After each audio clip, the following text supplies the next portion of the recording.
Texas Crossroads of North America, Chapter 11, Part 2. Good roads. Although many national issues, such as urban and political machines, did not really apply to Texas, others did. In addition to prohibition and women's suffrage, progressive in Texas also campaigned for good roads and conservation of timber. The demand for good roads emerged around 1910 as the number of automobiles increased because the Texas Constitution relegated road upkeep and maintenance to the counties. The state had no network of roads, and those that did exist were in appalling condition, often being little more than rocky trails that followed along old Indian routes, circled around hills, large trees and boulders, forded creeks, and zigzagged in right-angle turns along property boundary lines. Some stretches of flat road developed a ripple pattern known as the washboard, and there were no barriers to keep motorists from skidding into ditches along the road or signs to warn of upcoming hazards such as a dip. During the seasonal torrential rains, dirt roads became quagmires and often held water or flowed like a creek on the rise. A publicity shrouded transcontinental drive sponsored by 5 southern newspapers, including the Dallas Times-Herald and the Houston Post, almost came to a halt in 1913 when the automobile became mired in the impassable black gumbo soil of Hill County en route from Waco to Dallas.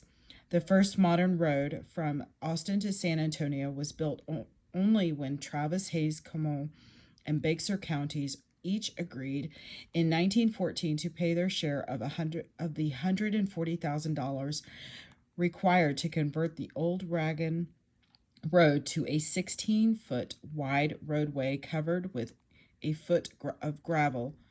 Governor Colquitt plowed the first furrow for the great highway behind a big road plow drawn by 6 restless mules.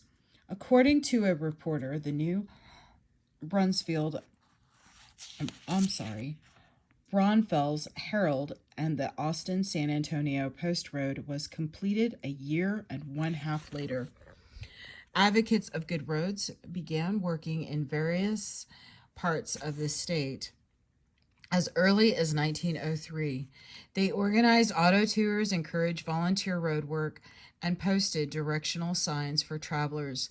In 1910, they met at the state fair to promote the idea of a central authority to oversee and maintain a statewide network of roads, hoping to overcome the traditional objection to centralization of power and to educate both the legislator and citizens of the growing need.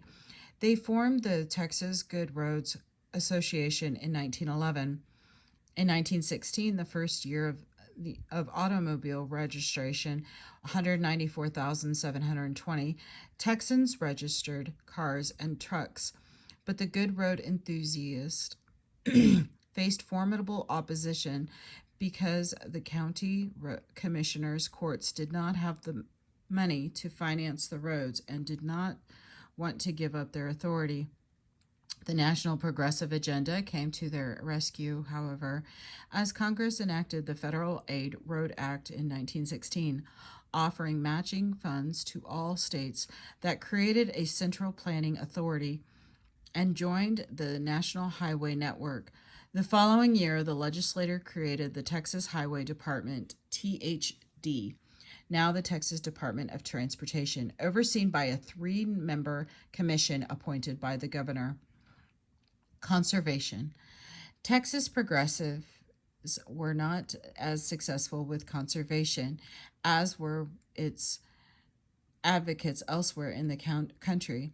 Their primary focus was East Texas, where the timber industry had enjoyed outstanding years during the first decade of the century, with an average cut of more than 2 billion board feet a year. As World War I came on, lumbering grew to the point that it threatened the very existence of the vast pine forests. W. Goodrich Jones, a Temple banker, led the effort to regulate the timber industry and implement a program of reforestation. After attending President Theodore Roosevelt's White House Conference of Governors on Conservation in 1908, Jones returned to Texas and organized the Texas Forestry Association, which espoused a statewide program of forest conservation that called for prevention of fire, selective cutting, sustained yield, and reforestation. Because of the association's encouragement and Jones' lobbying of fellow Temple resident Governor Jim Ferguson, the legislature established the Texas Department of Forestry as a part of the Agricultural and Mechanical College. Despite much good work on the part of the agency, however, the legislature failed to follow through in other ways. By the 1920s, the intensive lumbering had virtually destroyed the Great Virgin Forest of East Texas, and the boom came to an end. The Progressives got their agency, but it had little power, and by 1932, Texas timber production had decreased to its lower point since 1880. Reformers in charge. Despite the factionalism, all of the candidates in the 1906 gubernatorial campaign identified themselves as reformers who called for anti-lobby, antitrust, and pro-tax legislation and support for the state's educational and charitable institutions. With no colonial house to orchestrate the results, Palestine lawyer Thomas M. Campbell returned to the fray and swept his three primary opponents aside. Although the electorate remained divided on key issues, Campbell's administration, along with the 30th legislature, became the most reform-oriented government in the state's history. Together, they enacted a number of laws characteristic of reforms throughout the South, such as several anti-railroad laws that former Governor Hogg supported, an anti-nepotism law, pro-labor laws, antitrust laws, and insurance regulations. During his 4 years in office, Campbell created a Department of Agriculture and a library and a historical commission, and encouraged prison and public school reforms. The Robertson Insurance Law, 1907, required insurance companies to invest their policy reserves in the state. Campbell's administration also stopped the contract lease system for prisoners and implemented more humane treatments. Under his administration, the legislature even passed a law taxing the intangible assets of corporations, thereby doubling the value of assets on the tax roll. Although he failed in his effort to enact an income tax, Governor Campbell's efforts led to the only notable increase in the state revenue before oil began to play a major role in the state's economy. The more conservative Oscar Branch Colquitt, 1911 to 15, continued some of the progressive reforms such as regulation of child labor, factory safety standards, women's work hours, and the state's first workers' compensation law. When he was elected in 1910, but unlike Campbell, he was against prohibition, and that, along with his pro-German sentiments as World War I approached, alienated many Democrats. Ultimately, Governor Colquitt had to spend most of his time dealing with two problems. One of the tax systems was chronic. As the progressive governors increased spending on the state's institutions, it became apparent that Texas did not have a broad enough tax base. Colquitt had inherited a $1 million debt from Campbell, and although he had campaigned on the basis of lowering taxes, he soon had to increase them to pay for growth in public education, prisons, and bureaucracies. The second problem related to the disturbances along the Rio Grande border, resulting from economic chaos and revolution in Mexico. Increased numbers of Mexican refugees had been arriving for some time. And events such as the so-called Garzo War of 1891, in which journalist Caterina E. Garzo became a folk hero by using a base in Texas to launch a rebellion against Mexican President Porfirio Diaz, did nothing to calm the furor. Governor Hogg had called for assistance from the U.S. Army and had sent a small Texas Ranger force to deal with the matter.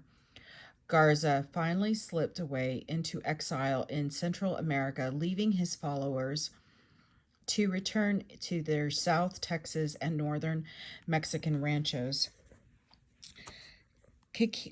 Colquitt never felt that the federal government did enough to protect Texas citizens or to keep Mexican insurgents from using Texas as safe haven to arm themselves and plan their assaults. He sent the Texas National Guard to join the small ranger force in an effort to maintain control.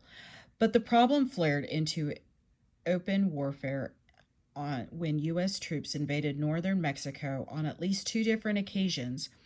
These incidences resulted in long-standing disputes and hard feelings between Anglos and Mexicans in South Texas.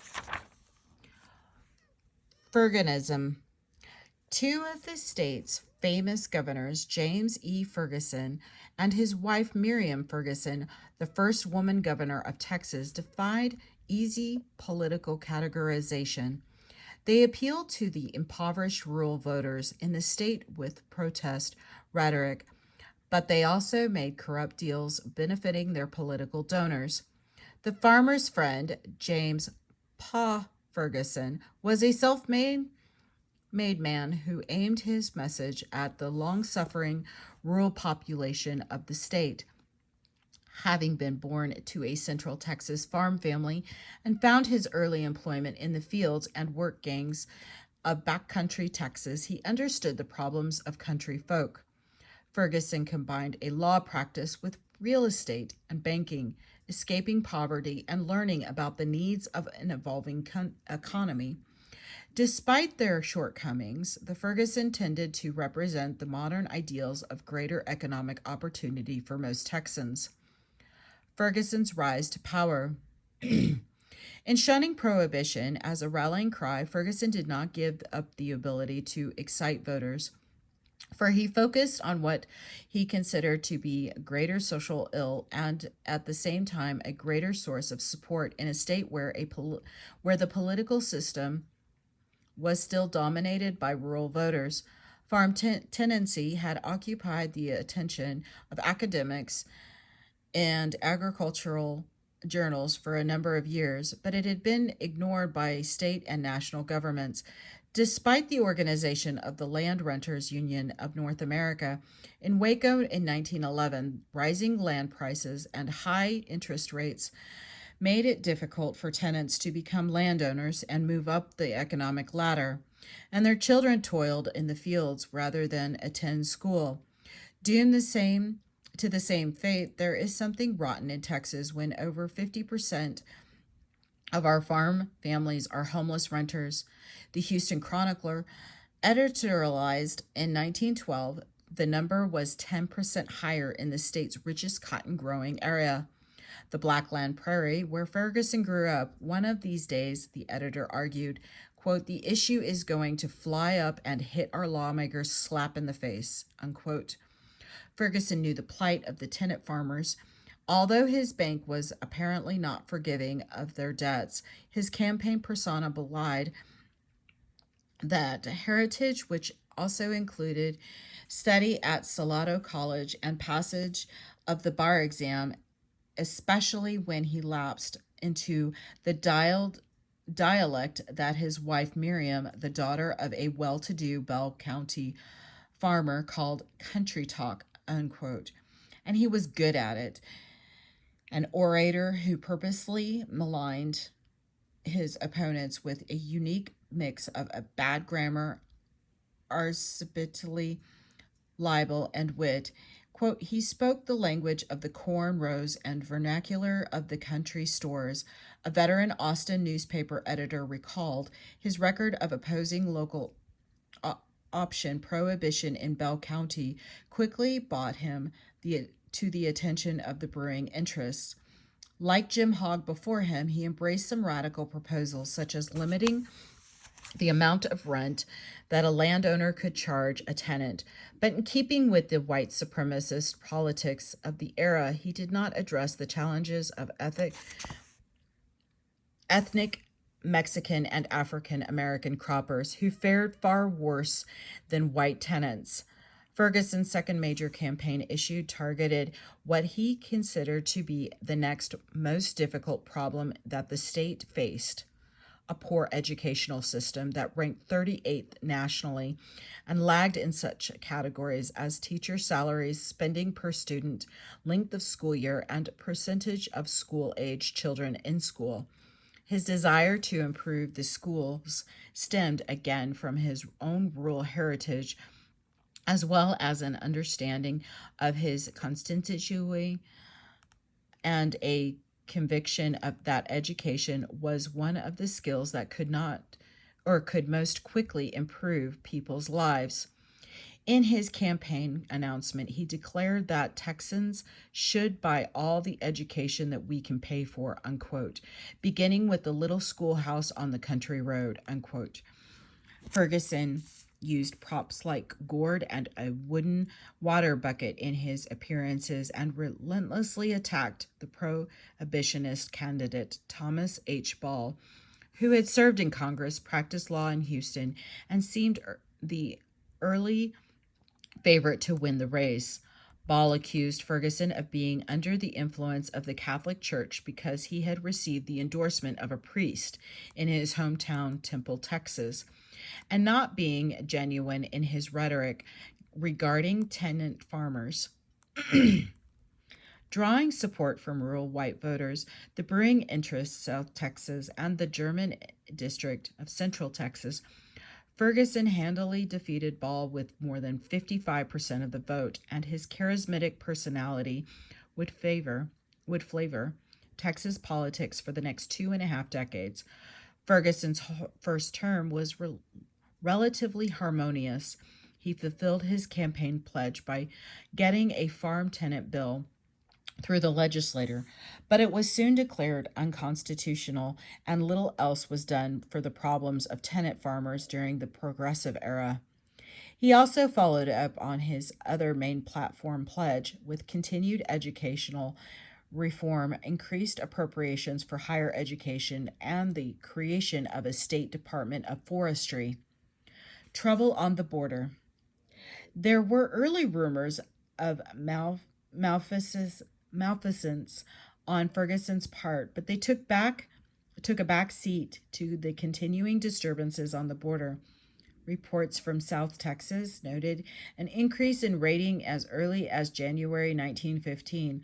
The local authorities continued to see the raids as nothing more than bandit activity, until officials arrested one of the insurrection organizers and discovered the Plan de San Diego, a revolutionary charter that called for ethnic Mexicans on both sides of the border to rally in a combined revolution and race war.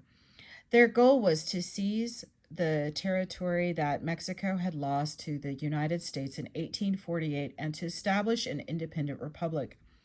The South Texas area was fertile ground for such a movement because it had absorbed literally thousands of Mexican immigrants in the excuse me.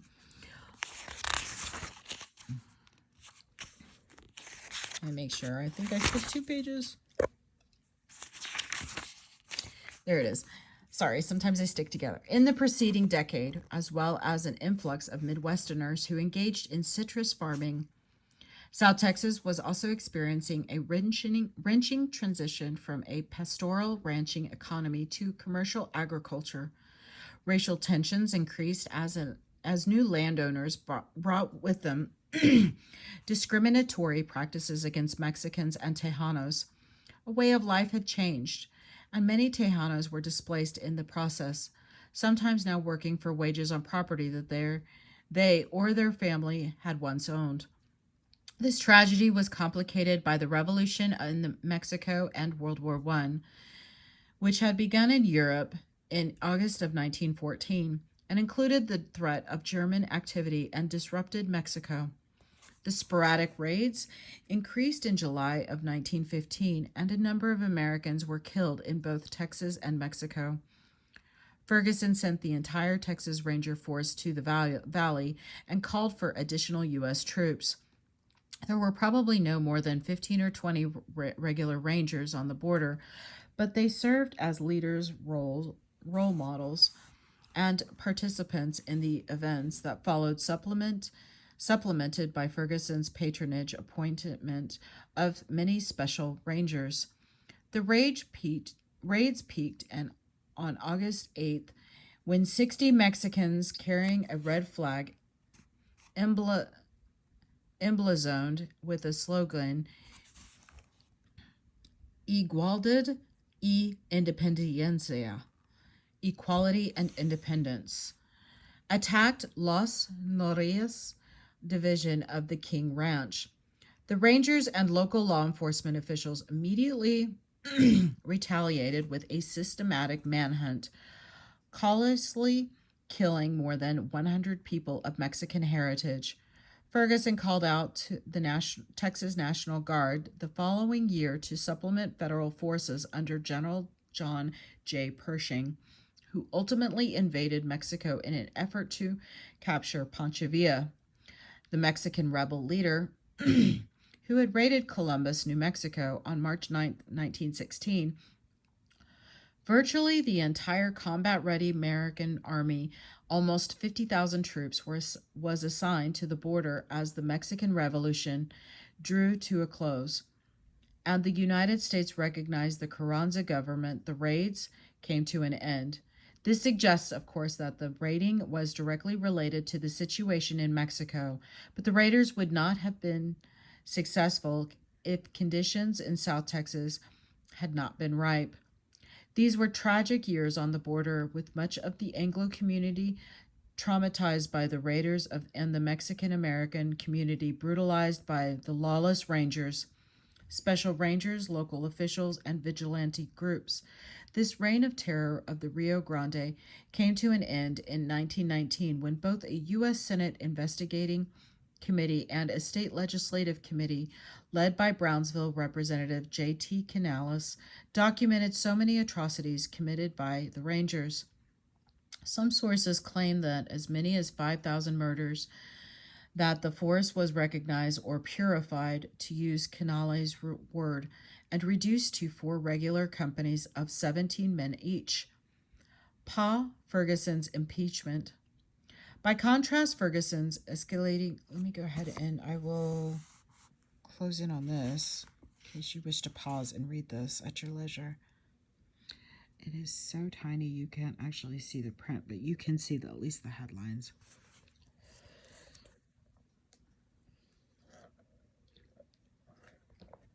Ferguson's impeachment.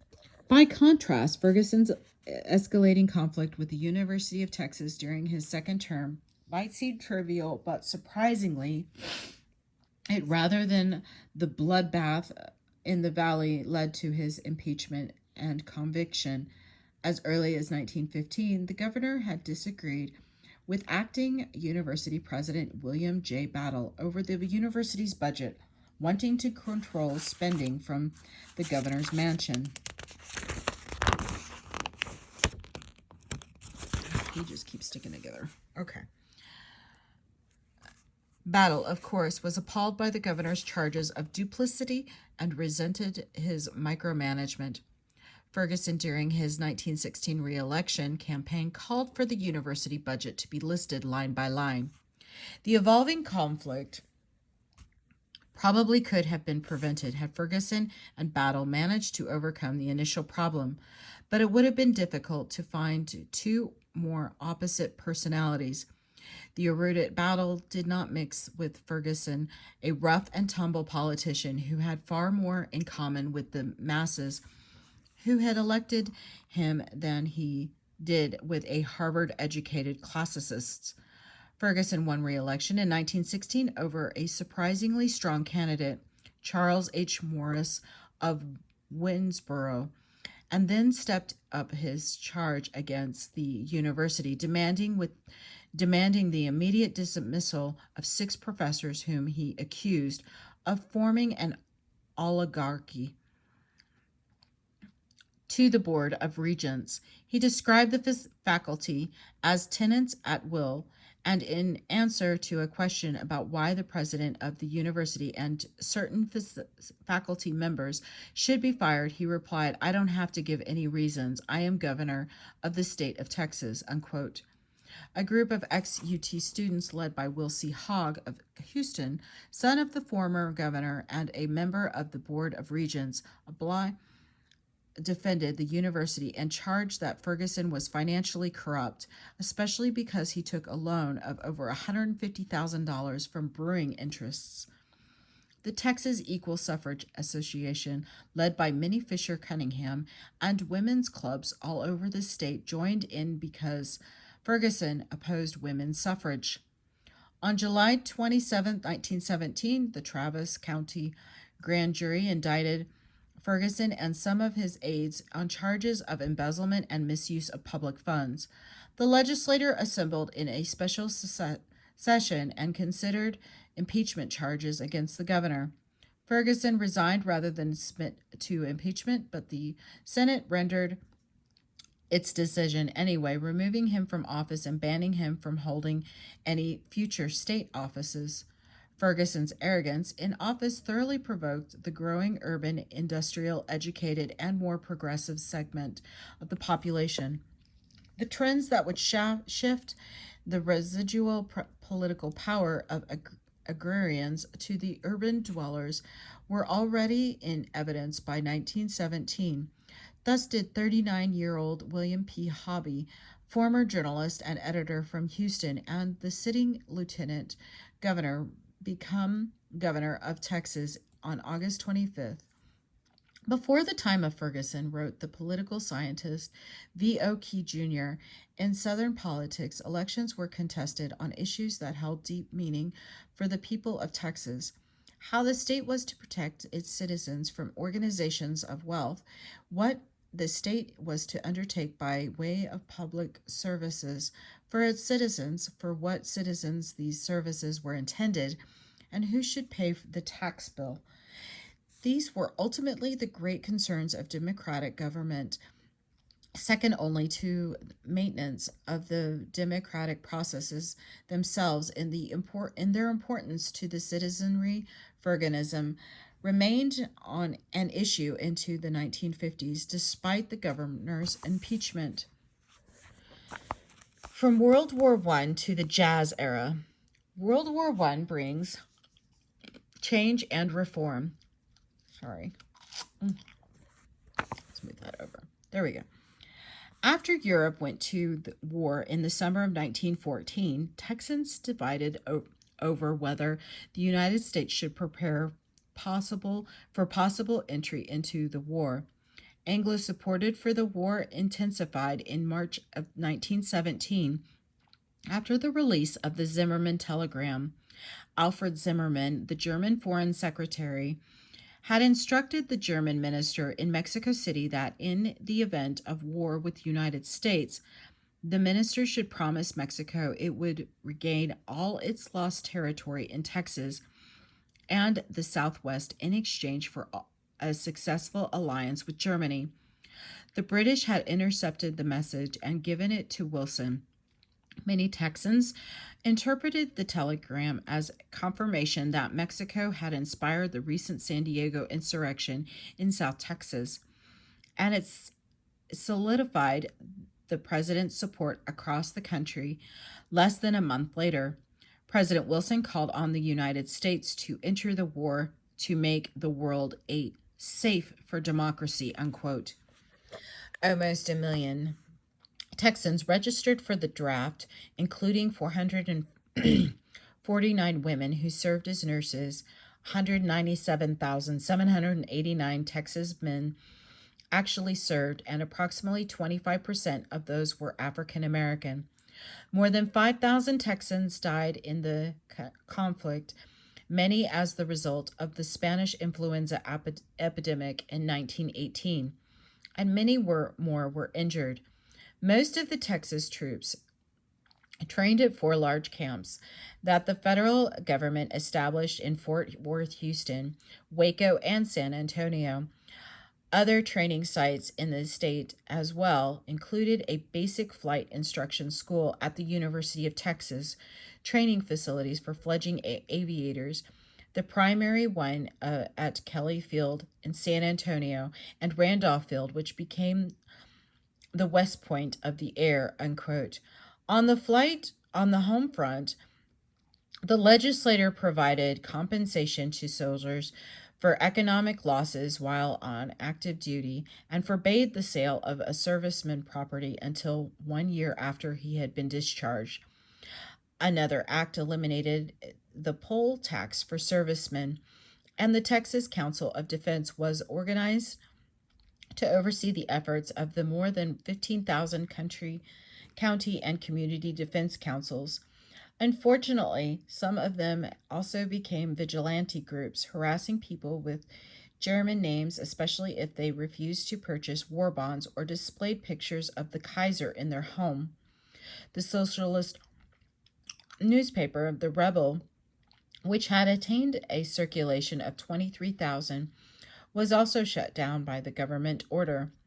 Although welcome for many reasons, the vast infusion of federal resources also had an adverse effect in that it set off an inflationary spiral that greatly outpaced incomes and more than doubled the cost of some of the new state programs, such as the improved school system.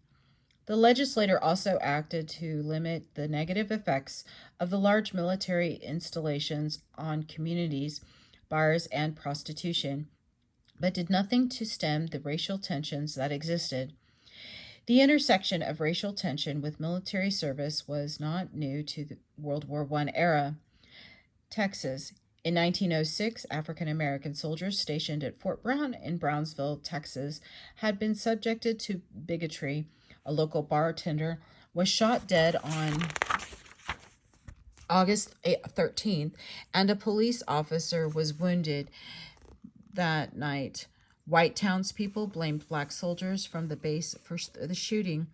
The white commanding officers swore the soldiers were all in the barracks at the time of the crime, but the men were all discharged from the military without honor per President Theodore Roosevelt's orders. Several of the 167 men discharged were very near 20 years of military service and retirement with pensions benefits, but they lost because of this incident.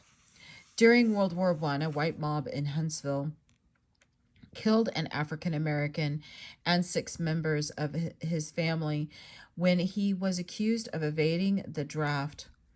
Then in Houston in 1917, the federal government had brought in the 3rd Battalion of the African American 24th U.S. Infantry to guard 2 military installations near the newly opened Houston Ship Channel. Upon their arrival, the troops received racist treatments from the Houston Police Department, in part for challenging Jim Crow segregation. On August 23rd, following a summer of growing tensions and the arrest and pistol whipping of one black soldier earlier that day for interfering with the arrest of a local black woman, a riot broke out with more than 100 armed and mutinous African American soldiers marching on the 4th Ward police station. 15 whites, including 5 policemen, died, and 11 others were seriously wounded. 4 African American soldiers also died, 2 accidentally shot by their own men. The Army quickly removed the troopers to New Mexico, where under wartime conditions, the military courts handed down harsh punishments. 19 soldiers were hanged and 63 sentenced to life in prison. The war revived prohibition efforts in Texas.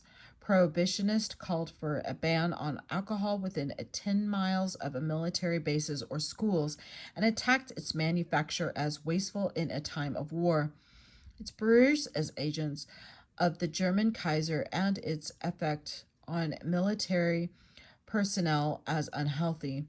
When Secretary of War Newton D. Baker let it be known that the government would continue to send large numbers of soldiers to Texas bases if they ensured conditions of cleanliness and wholesomeness nearby.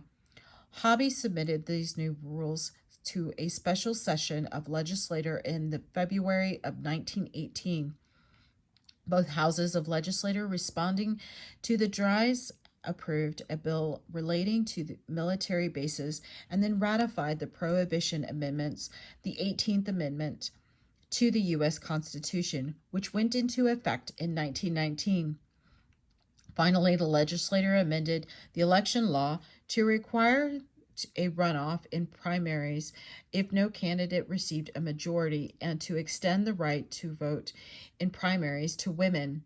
Supporters of suffrage typically also were supporters of prohibition, and as with the liquor issue, they used the war for their own purposes. The drafting of large numbers of men for World War I helped the women's suffrage movement nationwide.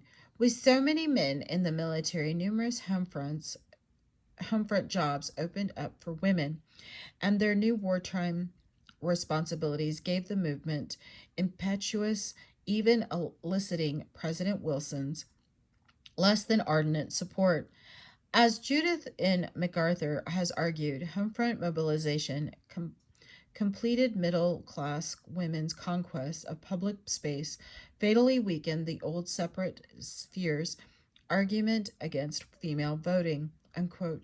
After the legislature extended women the right to vote in primaries, Annie Webb Blanton won election as state superintendent of women's suffrage broadside produced after 1913.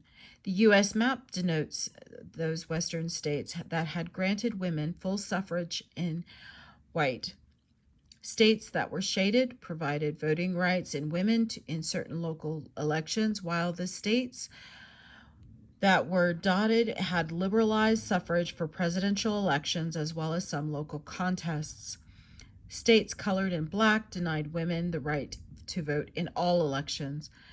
The use of the word white, unquote, in the broadside's caption was not so subtle rejoinder to critics of voting rights for women who argued that suffrage would harm white supremacy by making it possible for African American women to vote.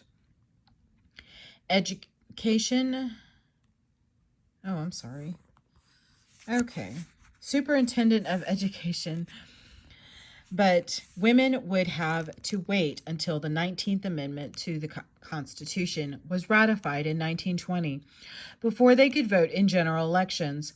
Voting rights for women had immediate impact on state politics, as did the war. In 1918, Hobby defeated Ferguson, who, despite his impeachment and conviction, had secured a place on the ballot. In the gubernatorial election, using his wartime authority, Governor Hobby had appointed almost 1,000 special rangers, whose primary duty, it seemed, was to ensure Hobby's election in 1918. With prohibitionists and suffragists strongly behind him, Hobby received a total of 461,471 votes to Ferguson's 217,012 votes. No runoff was necessary. Post-war conformity and conflict. The war came to a close a couple months later on November 11th when the Allies and the Germans signed an armistice. The hostilities had brought a measure of prosperity to Texas as cotton production soared, but it also brought a growing cultural conformity as the drive to unite heterogeneous population for war continued long after the peace. The legislature made it a crime to criticize the U.S. government, the flag, the war effort, or soldiers' uniforms, and required that schools teach patriotism, fly the American flag, and teach all classes except foreign language class in English. In 1919, Hobby vetoed the appropriation for the German department at the University of Texas, and most high schools dropped the language from their curriculum. The 1917 Russian Revolution highlighted the supposed Bolshevik threat, and many Texans believed that unions and civil rights activists were evidence of the menace at home. Oil producers rumored that a 1917 through 18 oil field workers' strike in Louisiana and Texas was inspired by the industrial workers of the world, and a violent, prolonged dock strike in Galveston led Governor Hobby to place the city under martial law. Lynchings and intimidation of African Americans continued as well. There was a race riot in Longview, and an official of the NAACP was beaten by a white mob in Austin during what became known as nationwide as the Red Summer, unquote, of 1919. By 1920, the population shift from rural to urban areas was becoming apparent.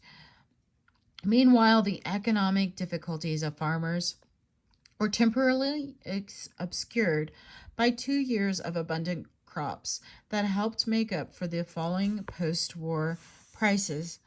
Though Governor Hobby favored urban growth and economic development, he declined to advocate such measures because of a reluctant legislator and a, quote, leave well enough alone, unquote, public attitude.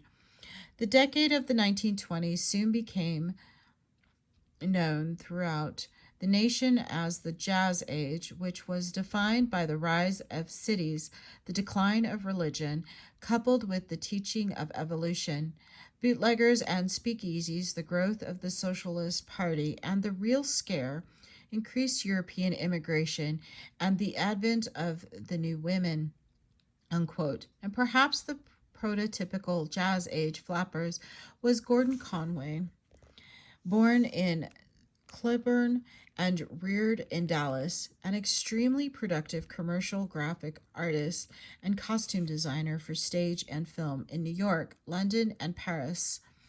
Conway produced paintings and drawings of the new women for Vogue, Vanity Fair, Harper's Bazaar, and many other publications, including her hometown newspapers from World War I into the Depression. Conway's New Women was, in many ways, a parody of New York society women involved in charity work, but the new type caught on. The New Women and the Flapper became icons of the 1920s.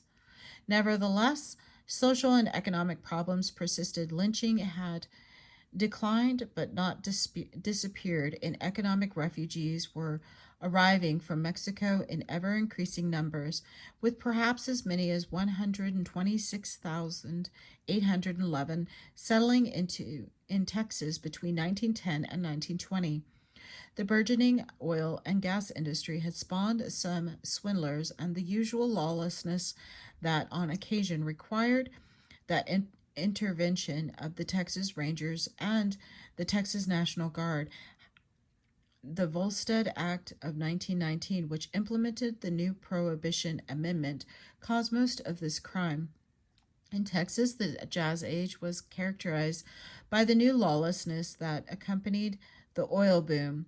The oil boom only hastened the migration from rural to urban areas, and Texas was quick to display the decline of moral values that was supposedly going on throughout the nation.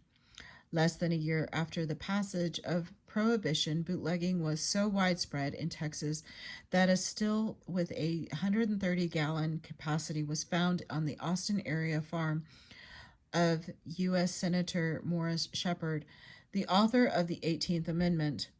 The elements of jazz, from the hardscrabble cultures of the cotton farms and lumber mills of East and Central Texas, came one of the truly American forms of music, jazz, which, because of its varied folk roots, has been called a true expression of democracy. One strand of jazz can be traced to Texarkana in the 1880s when Scott Joplin, a young son of a former slave learned music from a German teacher and began to perform in medicine shows in vaudeville. Joplin, composer and pianist known as the father of ragtime, performed in the saloons and brothels of St. Louis, Missouri. Blues music appeared in East Texas as early as 1890 and is represented by two of its most famous practitioners, Blind Lemon Jefferson, 1897 through 1929, and Huddy Ledbetter, 1888 through 1949, who were active in the 1920s and actually played together for a while in the Deep Ellum district of Dallas. A third strand was barrel house style piano, unquote, perhaps better known as boogie woogie. It probably came out of the lumber camps of East Texas because of the rural nature of the state. Many of these performers and composers moved to Kansas City, where they were among the first generations to compose, perform, and record jazz. Segregation and the rise and the rise of the Ku Klux Klan. The progressive and jazz era also saw the continued rise of the racism. During the early part of the 20th century, the rights that African Americans had gained after the Civil War were systematically taken away. Shocked by the near success of the Populist Party coalition of poor African American and white farmers, the Bourbon Democrats had embarked under a campaign to divide the poor by claiming that African Americans were inherently inferior and a threat to society. Their goal was to segregate African Americans into a separate society, divided by law and custom, and governed by leaders for whom they could not vote. They largely succeeded, and they did so using the rhetoric of progressive reform. There were 670,722 African Americans in Texas by 1900 and 854,964 by 1930, most of them living in rural areas and working as tenant and farm laborers. But others had attempted to escape the racial and economic conditions of rural life by moving out of the state to the northern cities and to Louisiana and Oklahoma, or to Texas cities such as Houston and Dallas. The urban African American population increased from 19% in 1900 to 32% in 1930. The number of African American males employed by non-agricultural jobs increased from 57,000 to almost 115,000 during the same period, most still in manual labor or servant jobs. Ministers and teachers made up most of a small African American bourgeois that also consisted of doctors, dentists, lawyers, and undertakers. There were more than 1,700 African American owned retail stores in the state in 1929, most of them mom and pop operations such as grocery stores, drugstores, and restaurants. Hobart Taylor Sr. of Houston, who invested in insurance and taxi cabs, may have been the first African American millionaire in the state. Prairie View A&M offered courses for African Americans at both the high school and college level, with emphasis on technical, agricultural, and educational training. A few other colleges and universities taught African Americans during this era: Paul Quinn College, Texas College, and Wiley College. The first step towards racial segregation had occurred when the Redeemers won control of the state government in 1876. The second step was African American disenfranchisement, accomplished by the Terrell election laws. When the Supreme Court in Nixon versus Herndon, 1927, agreed that all white primaries violated the 14th Amendment, Texas responded by defining political parties as private organizations that could select their own qualified voters. The court agreed, and African Americans remained effectively shut out of the electoral process. Next came the segregation of public schools or public facilities. Passenger trains had been segregated by race as early as 1891. In 1910 and 1911, the legislature required the establishment of separate waiting rooms in railroad stations and separate public drinking fountains and restrooms. Several cities adopted residential segregation laws in 1910, but the U.S. Supreme Court invalidated them. Cities got around the court by resorting to zoning regulations that led to a degradation of health and recreational services and city services such as utilities, paving, and police protection in the African American areas. By the 1930s, African Americans could no longer attend sports or cultural events, eat at restaurants, or stay in hotels unless those facilities provided separate accommodations. Although these laws were not passed with the Mexican population in mind, community and cultural mores often denied Mexican many services and opportunities. Where laws did not sufficiently enforce segregation, vigilante action often did. The Ku Klux Klan moved into Texas in 1920. It was both a relic of Reconstruction and also the culture of extra-legal violence that had developed in central Texas since independence from Mexico. Historian William D. Kerrigan has shown how the intersection of the frontier experience, racial slavery, minority resistance to the white power structure, and government tolerance of the extra legal violence facilitated a lynching culture. The Klan was part of this larger structural framework. William Joseph Simmons, an ex-Methodist minister near Atlanta, Georgia, reorganized the Klan in 1915 as an antidote to what he perceived as moral deterioration and a lack of patriotism. He sent field representatives, Kliegels, to organize new chapters, klaverns, throughout the nation, and by 1922, the Klan had more than 700,000 members. By 1925, perhaps as many as 5 million. Its militant fundamentalism and anti-Catholicism appealed to many in the South and the Midwest, including progressive reformers in the urban areas where the new middle class, usually with rural values still intact, identified with the Klan's goal.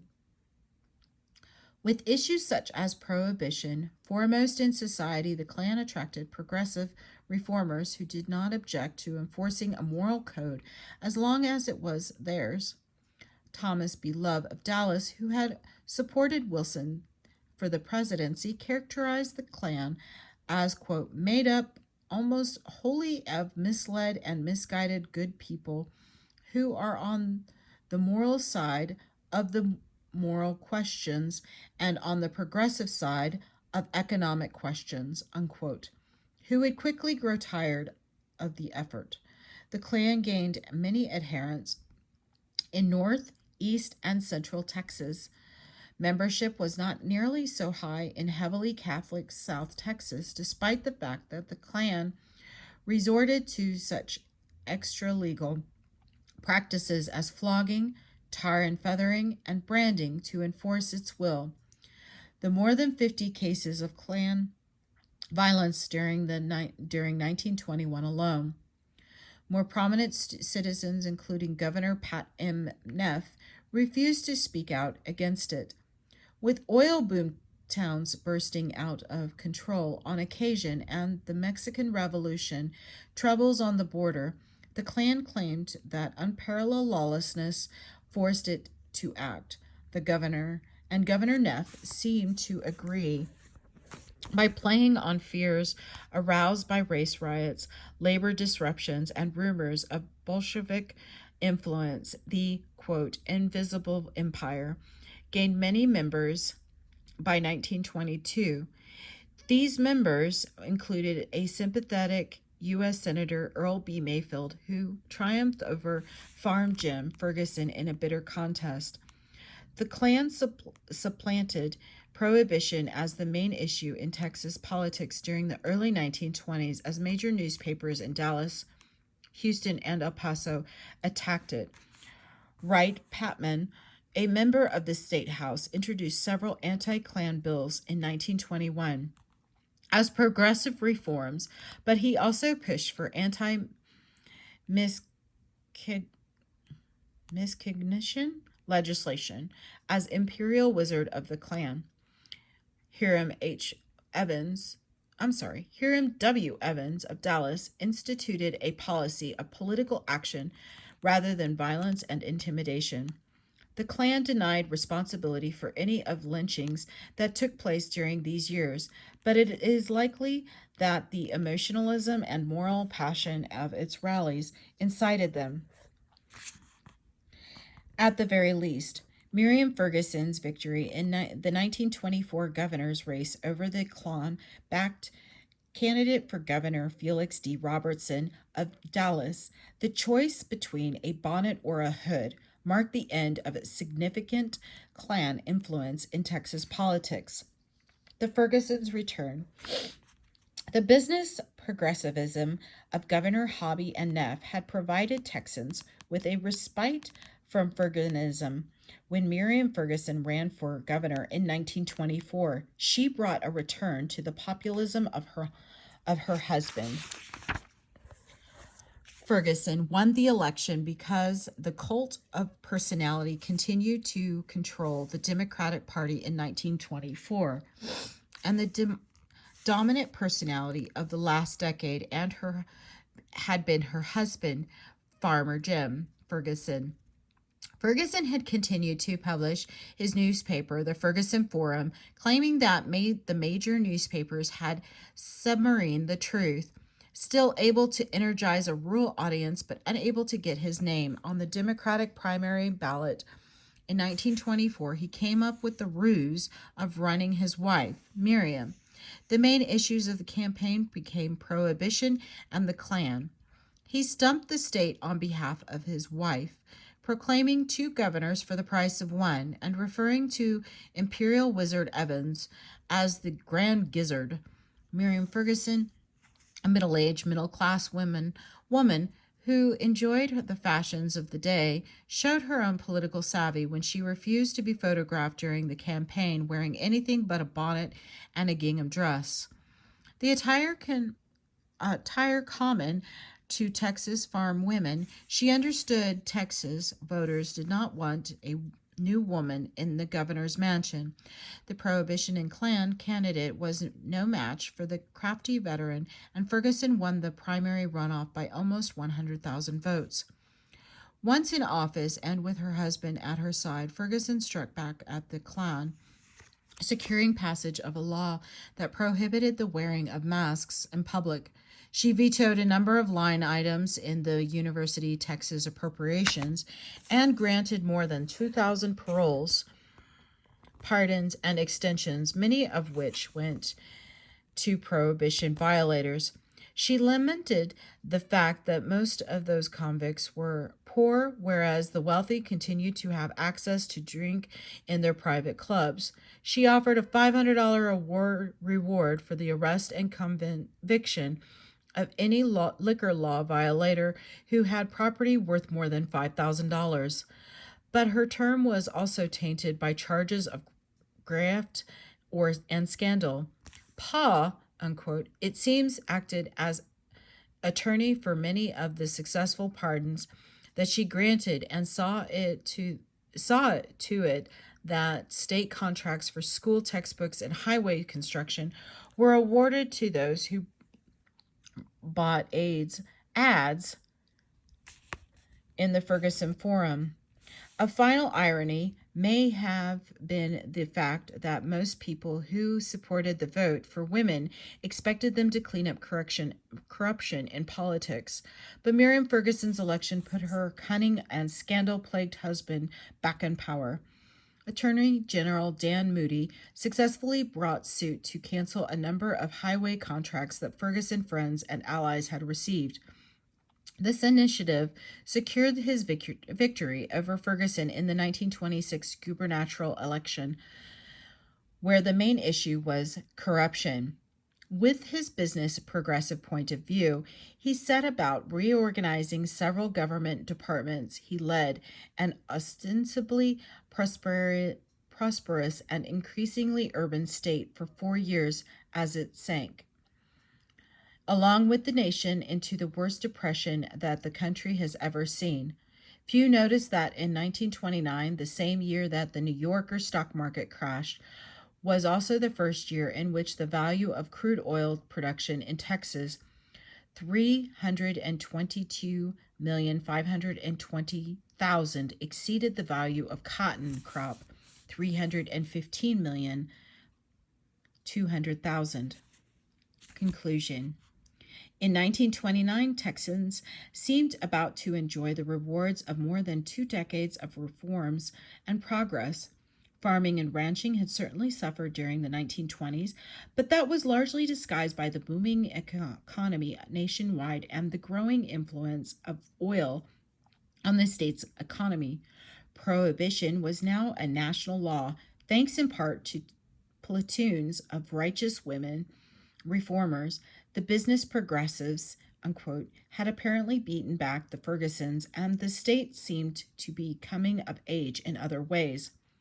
Progressive historians at the University of Texas led the way in investigating the state's past with the founding of the Southwestern Historical Quarterly in 1897.